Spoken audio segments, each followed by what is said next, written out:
बिस्मिल्लाहिर्रहमानिर्रहीम। एहतरामी रमज़ान के साथ मैं हूँ आपका मेज़बान मुंतज़िर शाह। माह रमज़ान रहमतों का महीना। कुरान करीम में अल्लाह ताला ने इस रमज़ानुल मुबारक, इस बाबरकत महीने को माह कुरान भी कहा है।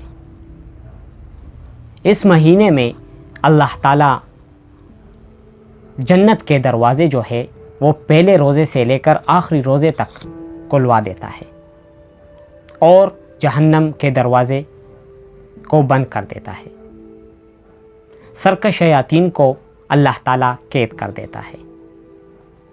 हुजूर सल्लल्लाहु अलैहि व आलिहि वसल्लम ने रमज़ानुल मुबारक को माह बाबरकत का लक़ब भी दिया है।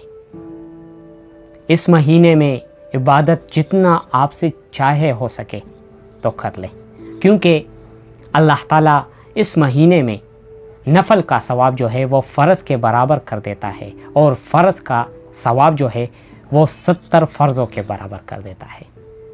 हुजूर सल्लल्लाहु अलैहि वसल्लम ने भी अपने हदीसों में, अगर हम हुजूर सल्लम की हदीस देखें रमज़ानुल मुबारक के बारे में, तो इसके भी हुजूर सल्लम ने बहुत से फ़जीलतें बयान किए हैं।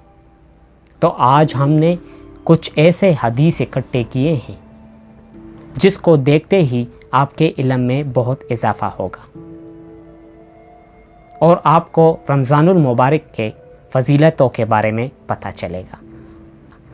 तो आइए हदीस देखते हैं जो हुजूर सल्लल्लाहु अलैहि वसल्लम ने बयान किए हैं।